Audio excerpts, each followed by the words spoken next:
మనకి తెలియడు, ఎవరో పరిచయం లేదు. మనిషి బాగా అద్భుతంగా ఉన్నాడు, అందంగా ఉన్నాడు, గ్లామరస్‌గా ఉన్నాడు. మన మొగుడు కంటే కూడా గ్లామరస్‌గా ఉన్నాడు. భార్య అదిగో చూడండి అతను హీరోలాగా ఉన్నాడు అనుకోండి. ఈయనకి కోపం వస్తది. నాకంటేనని. అక్కడ బిగిన్ చేస్తాడు. ఆడు పెద్ద ఎదవ తెలుసా నీకు? 10 మంది అమ్మాయిలను మోసం చేశాడు. ఇప్పటికి కూడా అందాన్ని అడ్డుపెట్టేసి నాటకాలు ఆడుతుంటాడని చెప్తాడు. ఈ అమ్మాయి తెలివైందైతే గనక ఈర్ష్యని గ్రహించి బయటికి మాట్లాడడం గుమ్మనంగా ఉంటది. తెలివి తక్కువదైతే అవునా నిజమాన్ని నమ్మేస్తుంది.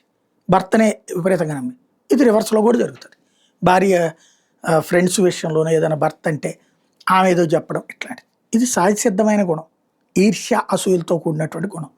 ఇప్పుడు తెలుగుదేశం అదే ఈర్ష్య, అసూయ వ్యక్తుల్లో ఉండే ఈర్ష్య, అసూయ తెలుగుదేశం పార్టీలో తెచ్చుకుందా? ఇదివరకు సైకో సైకో అంటే ఆనట్లేదు. ఇప్పుడు గొడ్డలంటేనే గుర్తుపెట్టుకుంటున్నారు.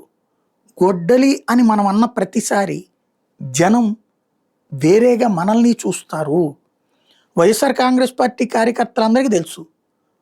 గొడ్డలితో నరికినోడు దస్తగిరి, నరికింది వివేకానంద రెడ్డి. ఆ దస్తగిరి ఇప్పుడు ఎవరి చేతిలో ఉన్నాడు? సునీత్ చేతిలో. సునీత్ ఎవరి చేతిలో ఉంది? తెలుగుదేశం చేతిలో ఉంది.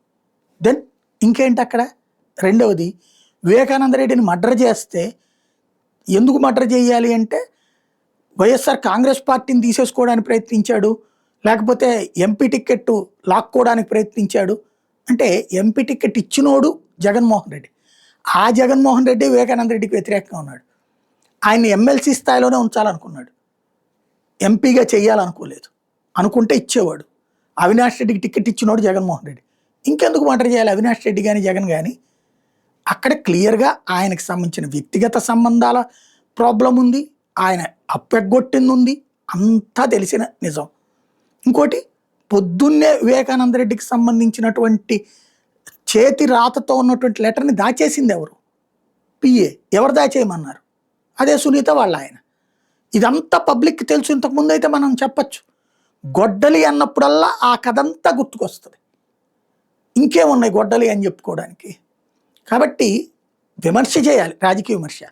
ఇదిగో జగన్మోహన్ రెడ్డి నవరత్నాలు ఇచ్చి నాశనం చేశాడు జనాన్ని, మేమొచ్చి సూపర్ 6 ఇచ్చి అద్భుతం చేసాం, సూపర్ 6 అమల్లో ప్రతిబంధకాలు ఎట్లా అధిగమించాం, జగన్మోహన్ రెడ్డి వాలంటీర్ వ్యవస్థ పెట్టాడు అది వేస్ట్, మేము ఇప్పుడు బాగా సేవలు అందిస్తున్నాం, జగన్మోహన్ రెడ్డి సచివాలయ వ్యవస్థ తెచ్చాడు అది వేస్ట్, మేము అద్భుతంగా సేవలు అందిస్తున్నాం చెప్పండి.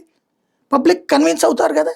అప్పుడు అది వదిలేసి వ్యక్తిత్వ హననం, లేదంటే కనుక ఒక ముద్రలు వేసే క్షణం, గుణం కరెక్టా కాదన్నది ఆలోచించుకోవాల్సి.